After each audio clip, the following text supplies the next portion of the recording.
ташкилоти British Council шӯрои бритониё дар сомонаи омӯзишии худ мавзӯъеро бо унвони истеъдодҳо барои ҷойи кор дар асри 21 матраҳ сохтааст ва он чунин аст: оё ту он истеъдодҳоеро дорӣ, ки барои ҷойи кор пайдо кардан дар асри 21 бар ту лозим бошад?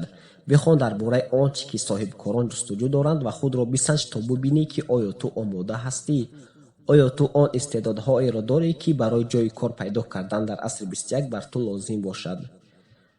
барои раҳоӣ аз мушкилӣ дар асри 21 ба мо лозим аст тамоми навъҳои ҳунарҳоро рушд диҳем, аз ҷумла ба монанди ICT Information and Communication Technology, бо забони форсӣ тоҷикӣ фановарии иттилоот ва иртиботот, инчунин дар забони ҳозираи тоҷикӣ технологияи информатсионӣ ва коммуникатсионӣ низ мегӯянд. Ва баъд аз ICT боз дониши ҷаҳонии рақамию ҷаҳонии диҷитал аст, ки ҳарду дониши ICT ва дониши ҷаҳонии диҷитал дар мактабҳои Бритониёи Кабир ба таври равшан омӯхта мешавад.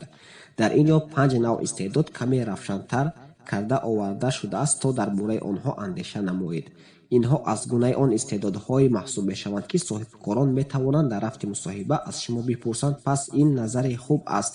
фикр кардан оиди чӣ қадар ту дар ин соҳаҳо хуб ҳастӣ ва нуқтаҳои қувват ва заъфи ту дар чист. истеъдоди аввал. тасаввур. дар замоне ки мо ҳоло зиндагӣ дорем, замони технология аст. минбаъд истеҳсол як навъ маҳсулотро давом додан кифоягӣ намекунад. ба соҳибкорон нафароне лозим ҳастанд, ки равишҳо ва идеяҳои навро тасаввур карда битавонанд. фикрронӣ. фикр кун, оиди он объектҳо ё олоте, ки ту ҳар рӯз онро истифода мебарӣ, онҳо бо кадом роҳ беҳтар шуда метавонанд. оё ту оиди се навъи беҳтаргардонӣ фикр ронда метавонӣ? истеъдоди дуввум. ҳалли проблемаҳо. соҳибкорон он нафаронеро қадр мекунанд, ки проблемаҳоро пеш аз роҳ доданашон дарк карда метавонанд ва роҳҳои ҳалли мушкилиҳоро аз бар мекунанд. фикрронӣ. тасаввур кун, ту дар мактаб барои занги охир як чорабинии иҷтимоии таътилиро ташкил карда истодаӣ. дар рафти ташкилкунӣ дар бораи он проблемаҳое, ки метавонӣ мувоҷеҳ шавӣ, фикр кун ва оё ту роҳҳои ҳалро фикр карда метавонӣ? истеъдоди севум. маҳоратҳои муошират.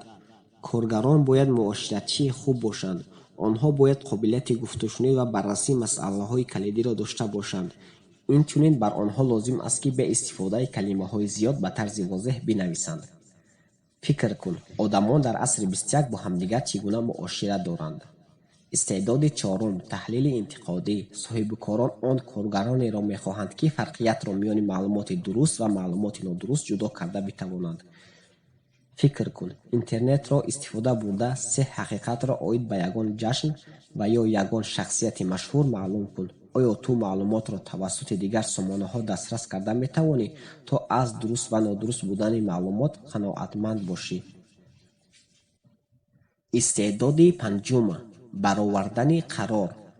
коргарони хусусӣ миқдори зиёди масъулиятро ба дӯш доранд. ба вазъияти омада баҳо дода тавонистан ва дар баровардани қарор дилпур будан муҳим аст. фикр кун, чӣ аст он се чизе, ки карда метавонӣ? то солимтар бошӣ, то дар мактаб беҳтар амал намоӣ, то ба дигарон кӯмак намоӣ. ҳозир қарор бидеҳ ва ҳадди ақал яке аз ин серо анҷом деҳ. акнун фақат аз пайи ҳамин шав.